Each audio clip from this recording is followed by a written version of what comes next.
Hello viewers, welcome to your Autonomous College. Today we are going to discuss about the new concept how to converting from NFA to DFA. We know that in every moment we need a technique through which we can be convert one source to another source. In that moment also in the previous concept already we are learning the part of that TC that is known as how to eliminating epsilon from that NFA part. Today we are learning how to converting from NFA to DFA. It is the most important part. We know that each and everything in our computer system can be performed through one technique that is known as a DFA, means deterministic finite automata. Now we can focus on a slide. Now we can discuss what are the different outlines about this topic. Here we are learning what are the different parts of that is known as a conversion of NFA to DFA. First of all, I learn what are the real points related to our introduction, then learning what are the different steps for converting NFA to DFA, then what are the different examples. At last we can learning application of NFA part. Then what is the real use of that NFA to DFA conversion. Here in this section we will discuss the method of converting NFA to its equivalent DFA. So here in NFA, when a specific input is given to the current state, the machine goes to multiple states. So it can have 0, 1 or more than one move on a given input symbol. So on the different part we can say, right, that is known as a DFA concept. In DFA, when a specific input is given to the current state, then the machine goes to only one state. So here DFA has only one move on a given input symbol. So in a previous section already learning how to create different part of that is known as the NFA diagram as well as you can say DFA diagram, but here we are only focused on some points which are related to conversion technique, because we always need to convert a complicated NFA diagram to a simple part of DFA part. So if a user want to convert one NFA to DFA, so in that moment we are always like to change the DFA movements from the source to destination. So in that moment here the DFA has only one move on a given input symbol. So in this section we have a different type of input symbols which are related to our topic, but here we can focus on some formal definition of that is conversion of that NFA to DFA. So first of all we have 5 components or 5 elements that is known as capital Q, which is known as a collection of states, and the collection of states are denoted through this capital Q. Then we have a summation. In that summation we are only focus on that how to collecting different input symbols in summation element. So then in the third element that is known as a transaction, but here the transaction is always denoted through delta. Then finally we have a initial state. That initial state is always denoted through Q0. Last but not least we have a state symbol like a F. F is known as a final state. That means in a transition diagram we always prefer to design some final states. In that final states is always used as a termination state. In that termination states we can locate some elements which are related to that part of that state. So here these 5 elements is an NFA which accepts a language that is denoted through LM. That means LM of M which is used as a part of like your NFA part. So there should be equivalent DFA which is denoted by M dash. In that M dash we can also locate some points, and that points is a part of that elements like Q dash. Q dash is a set of states, and then summation dash, and the summation dash used as a input state of our language collection. Then Q0 state, this Q0 dash is always denoted as a initial state, then delta dash some transitions of DFA part, then F dash is locating as a final state of that DFA. So here that L of M then equal to L of M dash. Here L of M is denoted as a NFA language, then M dash is always located as a DFA language. So we have the 2 parts which are equivalent with each other, but still we are going to convert this NFA to DFA. Now we can focus on the slide. Here we have some steps. By using that steps we can easily convert some NFA part to DFA part. First of all, in the first step we can locate how to initialize, just we can say that is known as a Q dash, but you know that the use of that Q dash is act as a DFA part. So we need to locate some states in that Q dash. In second step, add Q0 of NFA to Q dash. That means here each and every states are always located in that Q dash, because Q dash is a collection of different type of states which are created from our NFA or DFA diagram. So then find the transactions from this start state. According to that start state, we are always located through like Q0. We know that Q0 is always used as initial state in our transition diagram. In step 3, we are follow Q dash. Then we can find the possible set of states for each input symbol, because we know that whenever user can take more than one input symbols, according to that input symbols we can create more than different type of states. That may be new state, that may be old state, that depends on the transition diagram. So if this set of states is not in Q dash, that means Q dash is a part of a DFA. If a user never take the Q dash, and that normal Q is act as a NFA part, but here you have a Q dash and that Q dash is a part of DFA. So that whenever that state is not available in that Q dash, then we need to add it to Q dash. If that state is not located in that Q dash, then we need to add that state number in that Q dash set. So where that Q dash set is always located as DFA part. Last but not least, here that is known as a step 4. In that step 4, we are locating in DFA. That DFA is always store some final state, and that final state will be all the states which contain F, because you know that here F symbol is always denoted as a final state. In that final state, we can write some states which are the part of NFA as well as we can say DFA part. So according to these 4 steps, we can design our conversion of NFA to DFA part. Now we can discuss what are the different examples are related to our topic. Here we can focus on the slide. Here already we have an example which is given, like that is known as a NFA to DFA conversion technique. In this slide already we have a diagram. We need this diagram should be converted to DFA part, because this diagram is always used as a NFA. This is a NFA diagram. How to know that it is a NFA diagram? Because we have multiple input symbols in this diagram. Whenever a diagram contains, or we can say single state contains multiple input symbol, but that may be equal or may not be equal, and this type of diagram is known as a NFA diagram. But we need to convert this NFA diagram to DFA diagram. In that moment, we need to manipulate its input symbol according to their step movements. Now we can focus on solution. Here in that solution, we have some parts like for the given transition table, because we have a transition table, and that transition table is constructed through this transition diagram which already mentioned in this part. And in this part we have transition diagram, and that transition diagram contains different type of states, and that type of states are created through different type of input symbols. According to that input symbols, we can create this transition table. So in that transition table we have 3 columns. First column named as a state, second column is known as input symbol like 0, then third one input symbol 1. So first of all we are creating 3 number of states, because they are already given in our transition diagram, that is known as a Q0, Q1 and Q2. Here Q0 is located as initial state, that's why it is always denoted through arrow mark. That means it is an initial state. Then we have a Q1 is a normal state. It is not an initial or final, but last one known as a Q2. Here that Q2 is known as a final state. We know that each and every type of final state are always denoted through double rounded circle. So in the transition table it can be denoted through asterisk, or you can say star mark. Whenever a state is located through star mark, it is known as a final state. So these 3 number of states can taking some input symbol 0 or 1.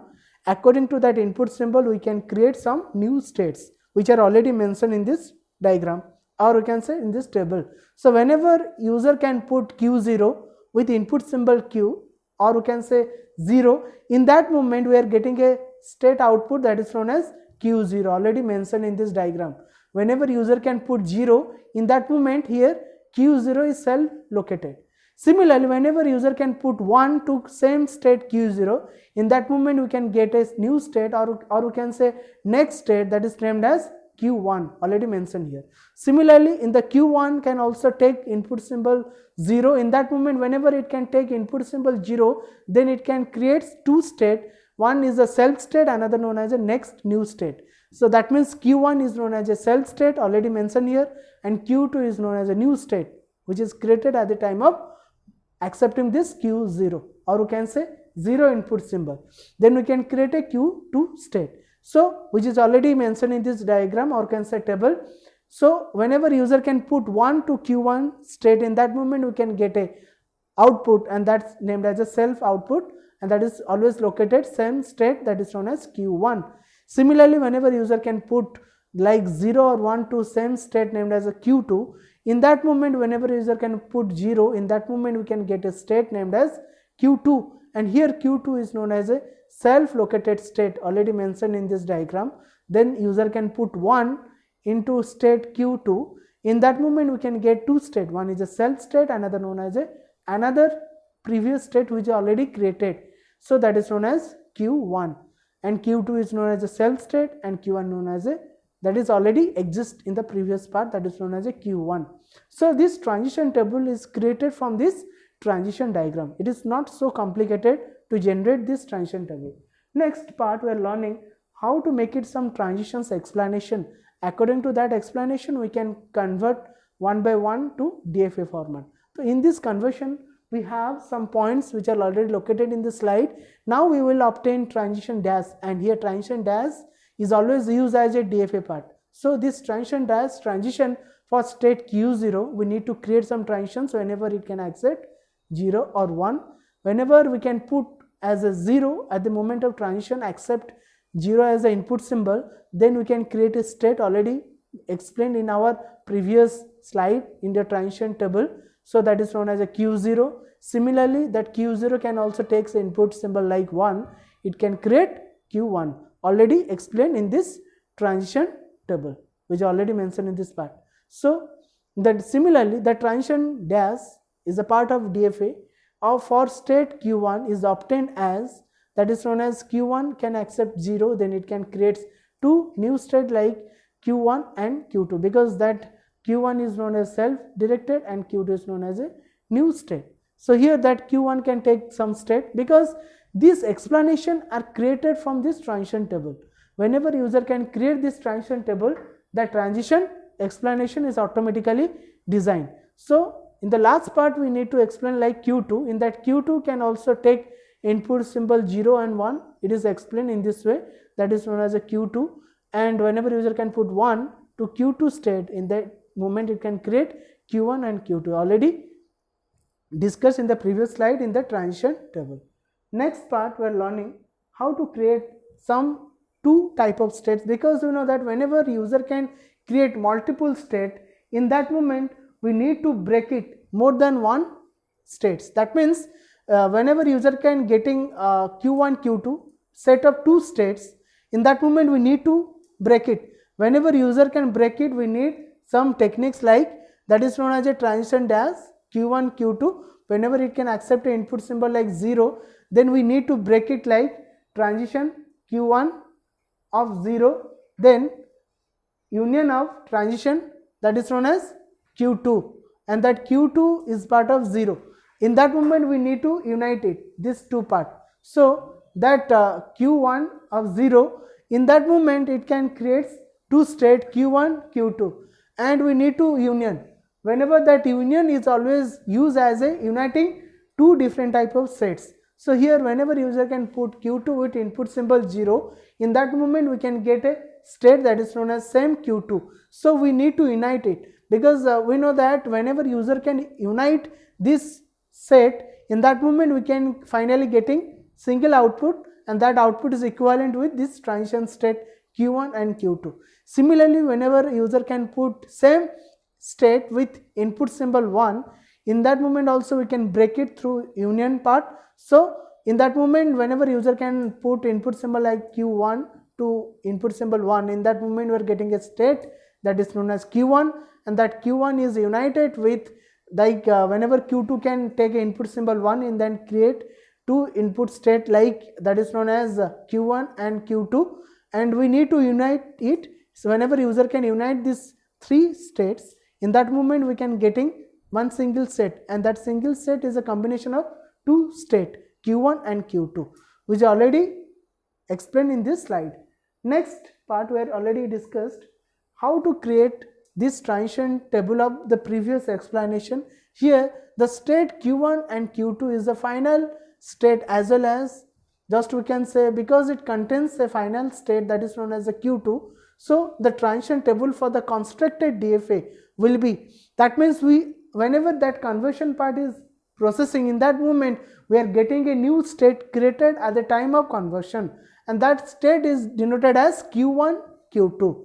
Whenever a Q1 Q2 state is created, in that moment here we already have a Q2 which is known as a final state, and that final state is always located in that Q1 and Q2. That's why this Q1 Q2 state is also known as a final state, because in that state already we have a final state that is known as a Q2. That Q2 is a part of this Q1 and Q2. That's why it is known as a final state of this transition table. So whenever user can put 0, in that moment also we are getting same state Q1 Q2. Whenever user can also put 1, in that moment also we are getting same state like Q1 Q2, which is already mentioned in this transition table. So this transition table helps to design DFA diagram.